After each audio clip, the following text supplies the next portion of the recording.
Hello, everyone, and welcome back to another episode of the Counterpoint Podcast. My name is Maurice Kleina, and today I have my colleague, research analyst Parv Sharma, with me to talk about a very interesting topic, something that I think has really picked up over the past year, especially due to the pandemic.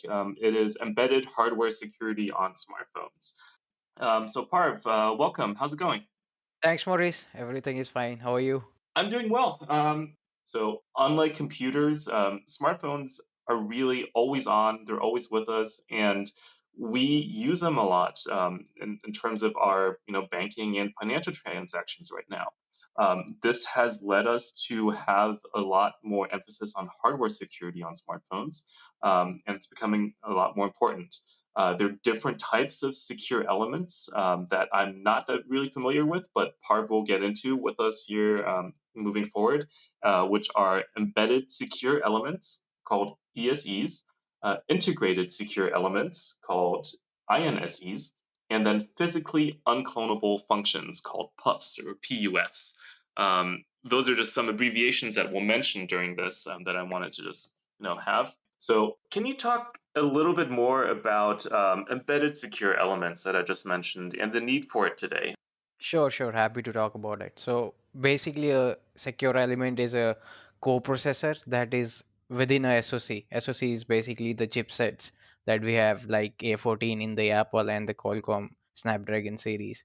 So this secure element, it's a temper resistant part of that chipset, and it is capable of hosting applications securely. So the need for this is basically we are using smartphones for payments, for banking, and even opening our homes, the doors for cars as well. So the need of using these secure elements in the phone is increasing, since we are prone to attacks from hackers or even viruses or some form of malware attacks. So it's becoming the need of the hour to make the smartphones more secure. So a secure element is a way to add to that security. Got it. And I'd mentioned different types of hardware security earlier: ESEs, INSEs, and PUFs. Can you deep dive a little bit further for us to help us understand how these differentiate from each other? Sure. So basically, if you look how Qualcomm is doing it, Qualcomm is using a secure processing unit, which is basically a part of the Qualcomm Snapdragon chipset in mostly the premium 800 series and in the 700 series as well. So basically, it has a secure element inside the SPU. So uh, so that is being used by Qualcomm. So if you look at Apple, Apple is using a secure enclave that is being provided by the global platforms. Similarly, if you look at the Huawei is using a solution known as the InSE, basically implemented at the hardware level in the chipset, the Kirin chipsets. And for Samsung, it is using a PUF. PUF is basically a physically unclonable function, and that is basically a unique identifier for a particular chip, and it's used as a secure element in the Exynos series chipsets. And do we know, if one is better than the other, or how, you know, manufacturers are really differentiating these factors to consumers? So basically, once you have added a secure element, so there are various certifications that you need to pass to prove it. Since if you look at the one of the major function for this secure element is to use these for payments, and payments are basically globally standardized. So all these are going through the same set of criterias, and it's basically temper resistant and secure. So comparing these with respect to each other, I guess they are mostly of a similar security level, but this is with respect to the hardware security. But there are some other implementation as well, like the trusted execution environment, TEE. Basically that is a little bit less secure than the hardware based approach of secure elements. Got it. So there's a lot basically happening, but in a sense, we're all talking about similar things that make a smartphone more secure. So then, how are these chipset makers implementing these secure elements on the silicone? Yeah, so this is basically a bit interesting and a bit technical as well. So what a secure element is basically it's a separate chip within the whole chipset, right? So it has its own RAM, ROM, and even the OS is there, and there is a random number generator. The cryptographic accelerator is there. So basically, it's a standalone chip that will generate random numbers and encrypt or decrypt data and store it on the chip. So basically, it's a chip, a CPU, or if you can say a whole chipset in itself that is being included as a part of SoC. So it's a bit different from the previous approaches, or the approach being used on some lower end chipsets as well, or some mid end as well, that was known as trusted execution environment, TEE. That is basically a secure area which is in the main chipset, and it has its own OS, but it talks to the main OS that can be Android in this case. And the interaction is via restricted mode. So basically, it's a little bit less secure than the hardware based security, the secure element based solutions which we talked about earlier. Interesting. And moving on to now the smartphone side of things.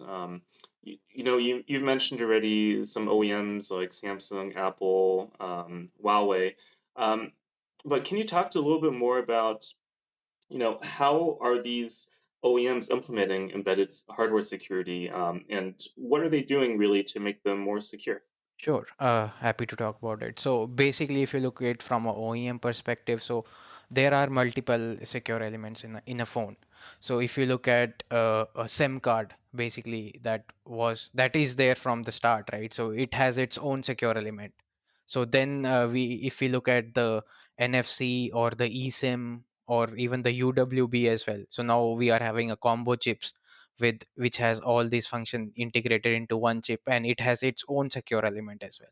So and the other part is the secure element inside the chipset as well. So there are multiple secure elements in a phone. So mostly all the OEMs are using the secure element that is there in the chipset, or either in the SIM, or either in the NFC, or the eSIM, or the UWB as well. So, but there are different approaches from a few OEMs like Google, which included a separate hardware security module, basically that is known as a TPM, trusted platform module, in the Pixel series of smartphones, to add extra layer of security in the Google smartphones.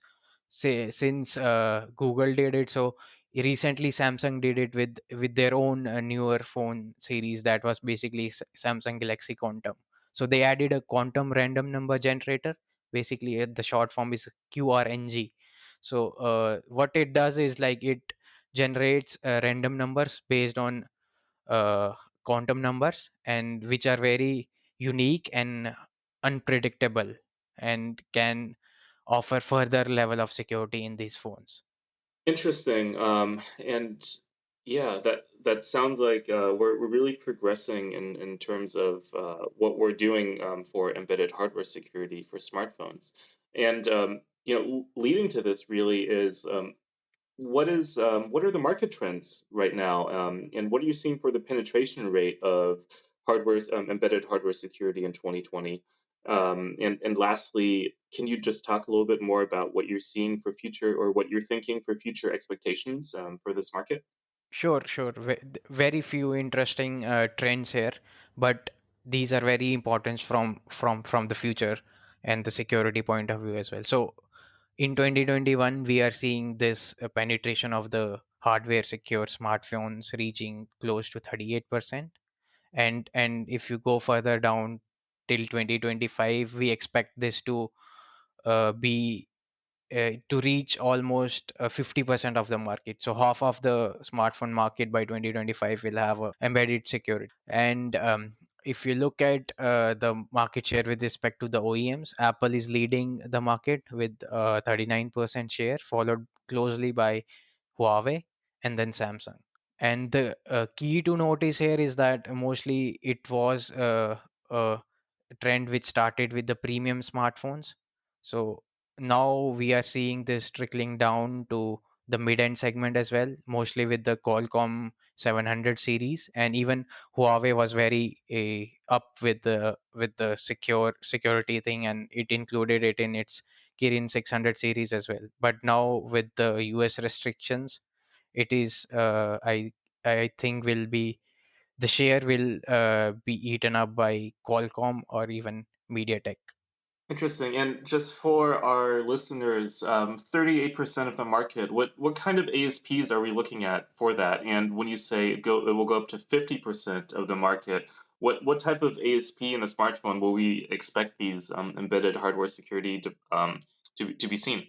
So presently, if we look at the ASP part, it's a bit on the higher side. Mostly the premium smartphones, 500 US dollars and above.